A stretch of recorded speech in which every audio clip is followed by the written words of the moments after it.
সহানুভূতিশীল ছিলাম এবং তাদের পক্ষে অনেক কথা বলেছি, অনেক কিছু লিখেছি।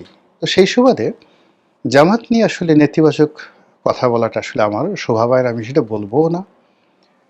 ৭১-এ তাদের যে ভূমিকা আছে সেই ভূমিকার কারণে তারা অনুতপ্ত হোক বা না হোক এটা তাদের ব্যক্তিগত বিষয়। আমি ৭১ নিয়ে জামাতের সমালোচনা আগেও করতাম, এখনো করি।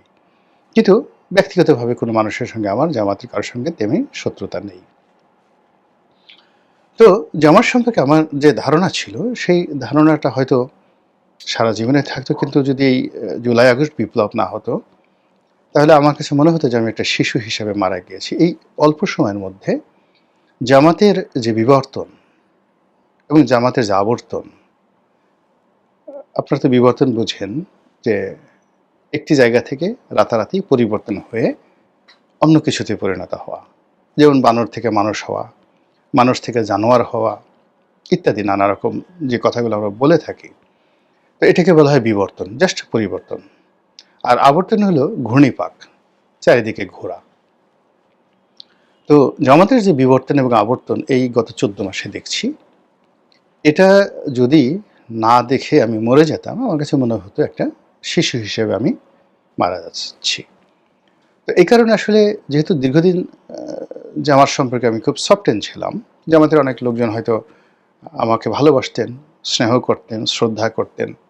অনেক হয়তো স্বপ্ন দেখতেন যে গোলাম মোল্লা রনি একটা সময় হয়তো জামাত করবে, তারা দোয়া করতেন। তো আমি আসলে জামাত সম্পর্কে আমার যে আইডিওলজি, সেই আইডিওলজি আমার যে পার্লামেন্টে ২০০৯ সালে আমি যে প্রথম একটা বক্তব্য দিয়েছিলাম, সেই আহলে সুন্নাতুল জামাতের অনুসরণে, ঠিক সেই বক্তব্যে আমি আজও আছি। কিন্তু ইন পার্সন ব্যবহারের ক্ষেত্রে আমি জামাতের নিকট সবসময় ভদ্রতা প্রদর্শন করেছি, তাদের ব্যাপারে ইতিবাচক ধারণা করেছি ব্যক্তিগত পর্যায়ে।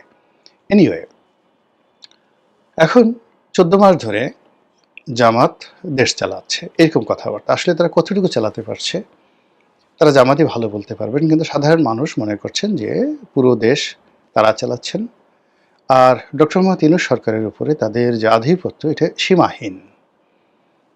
আগামীতে ছলে বলে কৌশলে তারা ক্ষমতায় আসবে, এটি নিশ্চিত না হওয়া পর্যন্ত ভোট যেন না হয়, ভোট যেন ডিলে হয়, এ ব্যাপারে জামাতের যত শক্তি আছে জলে স্থলে অন্তরিক্ষে তারা সেই শক্তি প্রয়োগ করবে। এটি হলো সাধারণ মানুষের বিশ্বাস। তো নির্বাচন যত কাছাকাছি আসছে, বিশেষ করে যে এই মুহূর্তে বিএনপি তাদের প্রার্থী তালিকা ঘোষণা করে ফেলেছে, সেই সময় থেকে পুরো বাংলাদেশের টেকনাফ থেকে তেঁতুলিয়া পর্যন্ত নির্বাচনের যে একটা হাওয়া বইছে, সেই হাওয়াটা আসলে বলতে গেলে 99% হাওয়াটা বিএনপির দিকে। এবং সেখানকার থানা বলেন, পুলিশ বলেন, প্রশাসন বলেন, ডিসি এসপি বলেন, তারা সবাই এখন বিএনপি নেতাদের কথায় চলছে, এটা বাস্তবতা। কিন্তু এই যে প্রার্থী ঘোষণা করার আগ পর্যন্ত অনেক অনেক জেলাতে, অনেক অনেক উপজেলাতে তারা মানে জামাতের কথা মতো চলতেন। জামাত হয়তো সেখানে মামলা মোকদ্দমা করেনি বা বিএনপি লোকের মতো চাঁদাবাজি করেনি, কিন্তু থানা পুলিশ প্রশাসন তাদেরকে বেশ সমীহ করতেন। কিন্তু এই যে নির্বাচনের তফসিল যত কাছাকাছি আসছে, বিএনপির প্রার্থী ঘোষণা হওয়ার পর থেকে যে পরিস্থিতি তৈরি হয়েছে, তাতে করে এই যে প্রশাসনের উপরে যে আমাদের যে আধিপত্য সেটা এখন নেই বললেই চলে। এর ফলে কি হলো, তাদের যে সুখ, তাদের যে স্বপ্ন, তাদের যে স্বপ্ন বাসর সব কিছু ঝুঁকির মধ্যে পড়েছে।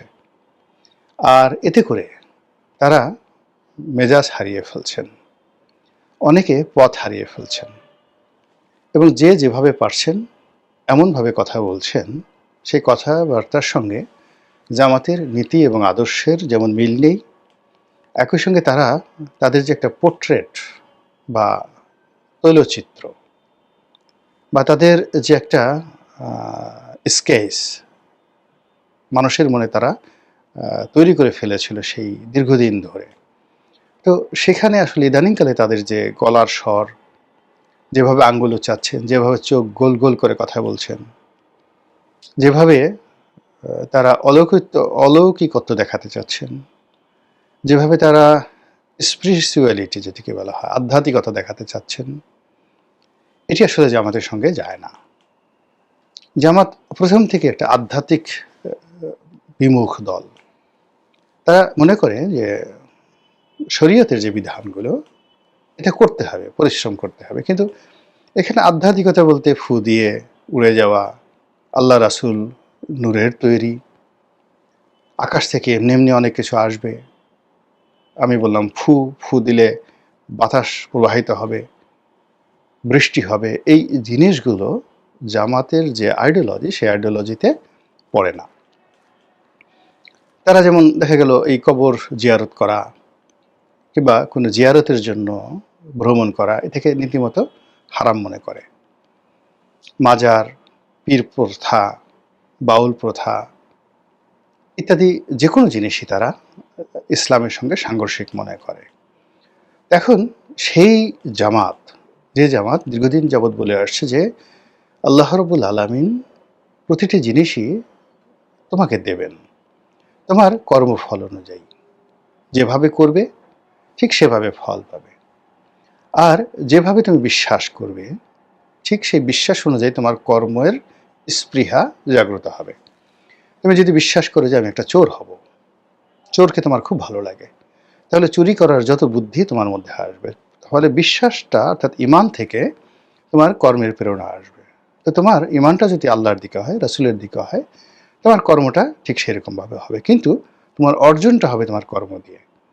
অর্থাৎ তুমি যদি ভালো কর্ম করো ভালো ফলাফল পাবে, মন্দ কর্ম মন্দ ফলাফল পাবে। এখানে মাঝামাঝি কোনো জায়গা জামাত বিশ্বাস করে না। কিন্তু জামাতের যারা প্রতিপক্ষ তারা মনে করেন যে একটা মানুষ ৯০ বছর যাবৎ চুরি করছে, ধর্ষণ করছে, রাহাজানি করছে, পথের মধ্যে হঠাৎ করে কোনো একজন অলি আল্লাহ দেখা হলো, অলি আল্লাহ তাকে জিজ্ঞাসা করলেন, বাবা কেমন আছো, এক গ্লাস পানি দাও। আপনি পানি দিলেন বা ওই বৃদ্ধ মানুষটি পানি দিল, পানি খেয়ে অলি আল্লাহর সেই মন শান্ত হয়ে গেল, অলি আল্লাহ একটা ফু দিলেন, সঙ্গে সঙ্গে সেই লোক অলি আল্লাহ হয়ে গেল। এই জিনিসগুলো জামাত বিশ্বাস করে না। কিন্তু এই যে নির্বাচনের এই সময়টিতে হঠাৎ করে মনে হচ্ছে যে জামাত নিজেরা সবাই অলি আল্লাহ হয়ে গেছেন। এখন তাদের আমিরকে বলা হচ্ছে টাটকা অলি, জিন্দা অলি, জীবন্ত অলি, চলাফেরা করা অলি। কে বলছেন? তাদের আর একজন সংসদ সদস্য প্রার্থী মুফতি আমির হামজা। তাদের একজন ধর্মগুরু আছেন মুফতি সৈয়দ মোহাম্মদ ইব্রাহিম। তো তিনি যে বক্তব্য দেন সেই বক্তব্যে মনে হয় যে আরশে আজিমের অনেক খবরাখবর ইলহামের মাধ্যমে তার হৃদয়ে আসে এবং তিনি সেই বক্তব্যগুলো দেশ জাতিকে জানিয়ে দেন এবং জামাতের লোকজনও তার কাছ থেকে অনেকে শিক্ষা নেয়। তাদের একজন ওয়াজিন আছেন, ওয়াজ করেন, জনাব তারেক মনোয়ার, দীর্ঘদিন ধরে। তো তারেক মনোয়ার সাহেব একবার বলেন অক্সফোর্ডে পড়ান, একবার আমেরিকাতে এসে কোন হার্ভার্ড, অক্সফোর্ড, কেমব্রিজ, মানে কোনো কিছুই তার বাদ যায় না কথা বলতে গিয়ে। তার বাবা নাকি কবে সংসদ সদস্য ছিলেন, কি ছিলেন, ইত্যাদি ইত্যাদি আরও অনেক কিছু। এনিওয়ে, কিন্তু এই ভদ্রলোক আওয়ামী লীগের জমানাতে যে বক্তব্য দিতেন, ডক্টর মোহাম্মদ ইউনূসের বিরুদ্ধে যে বক্তব্য দিতেন, সুদ ঘুষের বিরুদ্ধে যে বক্তব্য দিতেন, এখন সেগুলি উল্টে গিয়ে তিনি এখন বলতে গেলে হাজ্জাজ ইবনে ইউসুফের মতো শক্তিশালী হয়ে পড়েছেন। এখন তিনি আওয়ামী লীগকে ইমানের দাওয়াত দিবেন। আওয়ামী লীগ যদি তার দাওয়াত না শুনে তিনি তাদেরকে মারবেন, তাদেরকে ছ্যাঁচা দিবেন, গুঁতো দিবেন, ইত্যাদি ইত্যাদি নানা রকম বক্তব্য সোশ্যাল মিডিয়াতে ভাসছে। তার মতো করে জামাতের অনেক নেতা কেউ আঙ্গুল বাঁকা করতে চাচ্ছেন, কেউ আকাশের সূর্যকে সাক্ষী রেখে বলছেন যে তাকে অতিক্রম করার ক্ষমতা সূর্যের নেই, সূর্য আল্লাহর হুকুমে। ওই যে ভদ্রলোক বললাম সেই ভদ্রলোকের ইজ্জতের মানে জিল্লতিতে, নূরের জিল্লতিতে সূর্যের যে গতি থেমে যাবে, না যাবে অস্ত, না হবে উদিত। এই ধরনের কথাবার্তা বলার চেষ্টা করছে। আরেকজনে বারবার বলার চেষ্টা করছে, do you know who I am? আমি কে? ধরুন আমার নাম গদা শাহ। তা আমি যখন বারবার বলবো যে remind it, rewind it, remember it, I am গদা Shah, I am Putu Shah, it means যে আমি আমার এই গদা শাহ বা পুটু শাহ যে আমার বাপ দাদা নাম দিয়েছে, এই গদা সাপ পুটু সার ব্যাপারে আমি সচেতন নই। আমার বিশ্বাস হচ্ছে না যে আমার নাম গদা সাপ, আমার নাম পুটু। সেই জন্য আমি বারবার লোকজনদেরকে স্মরণ করে দিতে চাচ্ছি। মানুষ যখন অহংকার করে, ওয়ালা তামশি ফিল আরদি মারহা ইন্নাল্লাহা লা ইউহিব্বু কুল্লা মুক্তালিন ফাকুর, আল্লাহর পবিত্র কালামে পাকের বাণী। খুবই যাকে বলা হয় চিরাচরিত একটি আয়াত, যে এই জমিনে অহংকার করে হেঁটো না। তোমরা এই অহংকার করে আমার জমিনটাকে ফাটিয়ে ফেলতে পারবে না, কিংবা লাভ দিয়ে আমার পাহাড়টিকে অতিক্রম করতে পারবে না। তো সেখানে জামাতের যারা নেতা এই আয়াতগুলো জানার পরেও তারা অহংকার করছেন, ভীষণ রকম অহংকার করছেন, যেটা তাদের চরিত্রের সঙ্গে মিলে না। তারা গলায় পাড়া দিতে চাচ্ছেন, জিহ্বা ছিঁড়ে ফেলতে চাচ্ছেন, এবং যেন তেন নয়। তারা গলায় পাড়া দিয়ে ডান হাত দিয়ে জিহ্বা ছিঁড়বেন না, বাম হাত দিয়ে টান দিয়ে জিহ্বা ছিঁড়ে ফেলবেন, এবং সবাইকে সাবধান করছেন যে সাবধানে কথাবার্তা বলবেন, সেই দিন আর নেই। আর এই কথা বলছেন একেবারে শীর্ষ পর্যায়ের নেতৃবৃন্দ, যারা কখনো জোরে কথা বলতেন না, হাসি মুখে ছাড়া কথা বলতেন না, এখন তারা কথায় কথায় রাগ হয়ে যাচ্ছেন। তো এই যে আপনার যেটা ট্র্যাক রেকর্ড রয়েছে, সেই ট্র্যাক রেকর্ডের বাইরে আপনি যখন বের হয়ে যাবেন, কিংবা আপনার যে সীমা পরিসীমার বাইরে চলে যাবেন, বর্গক্ষেত্র, গোলাকার ক্ষেত্র, আয়তক্ষেত্র বা ত্রিভুজ, ট্রায়াঙ্গেল, যাই বলেন না কেন, আল্লাহ রাব্বুল আলামিন প্রতিটি প্রাণীর জন্য একটা সীমারেখা নির্ধারণ করে দিয়েছেন। মানবের জন্য, জানোয়ারের জন্য, পশু পাখি, কীটপতঙ্গের জন্য।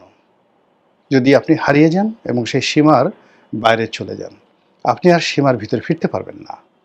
সীমা অতিক্রমকারীকে আল্লাহ কখনই পছন্দ করেন না, এবং সীমা অতিক্রমকারীর সবচেয়ে বড় বিপত্তি হলো সে আর তার সীমার মধ্যে ফিরতে পারে না।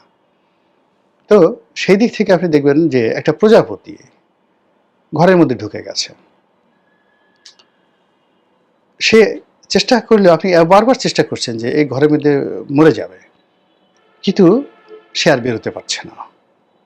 ঘরের মধ্যে একদিন দুই দিন পরে সে মারা গেল। এভাবে যখনই কোনো একটা মানুষ, কোনো একটা প্রাণী, পতঙ্গ তার যে সীমা, সেই সীমাটা অতিক্রম করে ফেলে, তখন সে আর সেখান থেকে ফিরতে পারে না। জামাত তার যে সীমা ছিল, সে সীমার বাইরে তারা চলে এসেছে, কথায়, আচরণে, চিন্তায়, চেতনায়, লোভে, লালসায়, স্বপ্নে, কামনায়, বাসনায়, সব ক্ষেত্রে গত 14 মাসে সব জায়গাতে তারা সীমা অতিক্রম করেছে। ফলে আগামীতে যে পরিবর্তন আসছে, সে পরিবর্তন যেভাবেই আসুক না কেন, জামাত তার আগের জায়গায় আর ফিরতে পারছে না। এখন সেই পরিণতি কেমন হবে, ভালো না মন্দ, সেটা একমাত্র আসমানের মালিক, জমিনের মালিক আল্লাহ রাব্বুল আলামিন ভালো জানেন। আসসালামু আলাইকুম ওয়া রাহমাতুল্লাহি ওয়া বারাকাতুহু।